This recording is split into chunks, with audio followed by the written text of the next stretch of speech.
નમસ્કાર. આજે આપણે એક એવી મહાન ગાથાની વાત કરવાના છીએ જેમાં ન્યાય, દોસ્તી અને બદલો બધું જ છે. આ કહાણી છે રામગઢની, અને એ આપણને એક બહુ મોટો સવાલ પૂછે છે કે જ્યારે સિસ્ટમ તમારો સાથ છોડી દે ત્યારે શું કાયદો પોતાના હાથમાં લેવો યોગ્ય છે? ચલો, આ સવાલનો જવાબ શોધવા માટે ઠાકોરના આ અતૂટ સંકલ્પની ગાથાને ઊંડાણપૂર્વક સમજીએ. અને આજ એ સવાલ છે જે આખી કહાણીના કેન્દ્રમાં છે. જરા વિચારો, જ્યારે કોઈની સાથે એટલો ભયંકર અન્યાય થાય કે ન્યાયનું ત્રાજવું પણ નાનું લાગે, ત્યારે સાચો રસ્તો કયો કહેવાય? શું પોતાનો બદલો પૂરો કરવો એ જ સાચો ન્યાય છે? કે પછી તૂટેલા વિશ્વાસ સાથે પણ કાયદા પર ભરોસો રાખવો એ જ માણસાઈ છે? આખી વાર્તા, ખરું કહું તો, આ જ એક મૂંઝવણની આસપાસ ફરે છે. તો આ મૂંઝવણને સમજવા માટે આપણે મળવું પડશે આ કહાણીના સૌથી મુખ્ય પાત્રને, ઠાકુર બલદેવસિંહ. એમની પ્રતિજ્ઞા માત્ર એક વાર્તાનો ભાગ નથી, પણ એ વાતનો પુરાવો છે કે કેવી રીતે એક દુઃખદ ઘટના એક ઈમાનદાર પોલીસ અધિકારીને બદલાની આગમાં જીવવા માટે મજબૂર કરી શકે છે. જરા ઠાકુરના પાત્રમાં આવેલા આ જબરદસ્ત પરિવર્તનને જુઓ. એક સમયે તેઓ કાયદાના રક્ષક હતા, વ્યવસ્થાનું પ્રતીક હતા, અને આજે એક લાચાર વ્યક્તિ છે જેમના દિલમાં માત્ર અને માત્ર બદલાની આગ સળગી રહી છે. આ માત્ર એક વ્યક્તિની વાત નથી, પણ એ વાતનો સંકેત છે કે જ્યારે અન્યાય હદ વટાવી જાય ત્યારે આખી સિસ્ટમ કેવી રીતે ભાંગી પડે છે. પણ આવું થયું કેમ? આ ભયાનક પરિવર્તન પાછળ એક જ નામ છે: ક્રૂર ડાકુ ગબ્બરસિંહ. થયું એવું કે જ્યારે ઠાકુરે એક પોલીસ ઓફિસર તરીકે ગબ્બરને પકડીને કાયદાનું પાલન કરાવ્યું, ત્યારે ગબ્બરે જેલમાંથી છૂટીને એવો બદલો લીધો જે સાંભળીને રૂવાડા ઊભા થઈ જાય. એણે ઠાકુરનો આખો પરિવાર ખતમ કરી નાખ્યો. અને એટલું જ નહીં, એણે ઠાકુરના બંને હાથ કાપી નાખ્યા.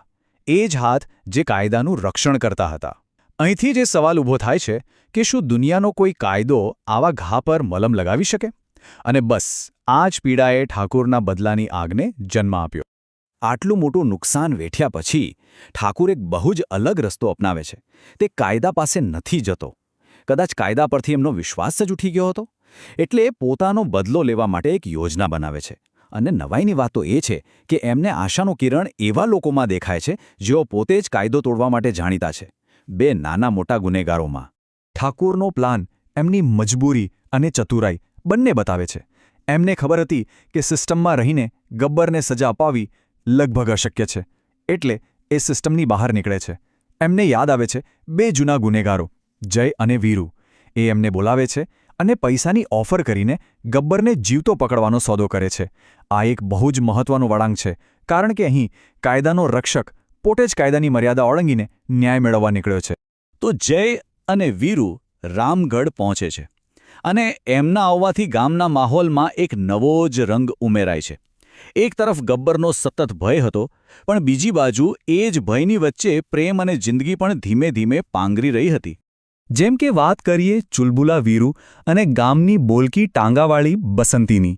એમની વચ્ચેની આ મજેદાર અને રમતિયાળ પ્રેમ કહાણી એ વાતનું પ્રતીક છે કે ગમે તેવા ભય અને આતંકના માહોલમાં પણ જીવન પોતાની ખુશી શોધી જ લે છે.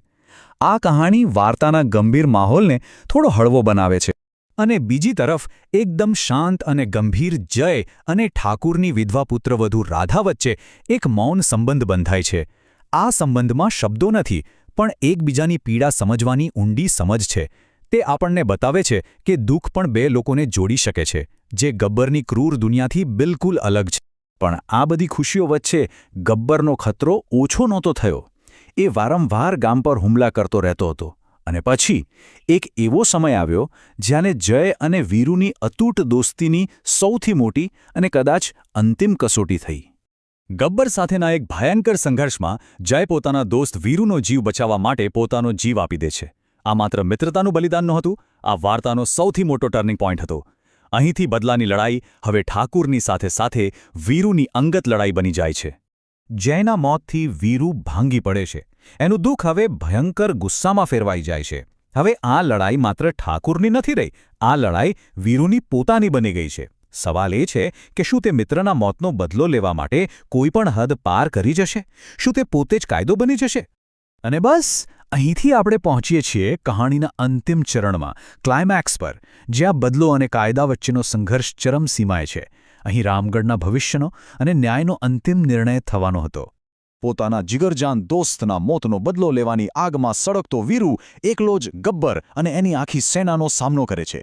એક લાંબી અને ખતરનાક લડાઈ પછી આખરે એ ગબ્બરને પકડી પાડે છે અને એ તેને મારી નાખવાની પૂરી તૈયારીમાં હોય છે. પણ બરાબર એ જ ક્ષણે વાર્તાનો સૌથી મોટો નૈતિક નિર્ણય લેવાય છે. ઠાકુર ત્યાં પહોંચીને વીરુને રોકે છે. જરા વિચારો, જે વ્યક્તિએ પોતાનું સર્વસ્વ ગુમાવ્યું, જેણે બદલો લેવા માટે આ આખી રમત શરૂ કરી, એ જ વ્યક્તિ છેલ્લી ઘડીએ પોતાના અંગત સંતોષને બદલે સિદ્ધાંતને પસંદ કરે છે. એ વીરુને કહે છે કે ગબ્બરને સજા આપવાનો હક આપણને નથી, એ હક માત્ર કાયદાનો છે. અને અહીં જ આપણને આખી કહાણીનો અંતિમ સંદેશ મળે છે. સાચો ન્યાય વ્યક્તિગત બદલામાં નથી, પણ કાયદાકીય પ્રક્રિયામાં છે. ગબ્બરને મારી નાખવાથી માત્ર એક ગુનેગારનો અંત આવત, પણ એને પોલીસને સોંપીને ઠાકોર એ સુનિશ્ચિત કરે છે કે સમાજની ન્યાય વ્યવસ્થાનો વિજય થાય. આ બદલા પર કાયદાનો વિજય છે. પણ શું આ અંત ખરેખર સંતોષકારક છે? આ કહાણી આપણને આ જ ઊંડા સવાલ સાથે છોડી જાય છે. શું ઠાકુરનો નિર્ણય ખરેખર સાચો ન્યાય હતો? કે પછી અમુક ગુના એટલા ભયાનક હોય છે કે એના માટે કાયદાની પ્રક્રિયા પણ ઓછી પડે? ઠાકુરે તો કાયદો પસંદ કર્યો, પણ જો તમે એમની જગ્યાએ હોત તો શું તમે પણ એ જ નિર્ણય લેત? આ વિશે વિચારવા જેવું છે, ખરું ને?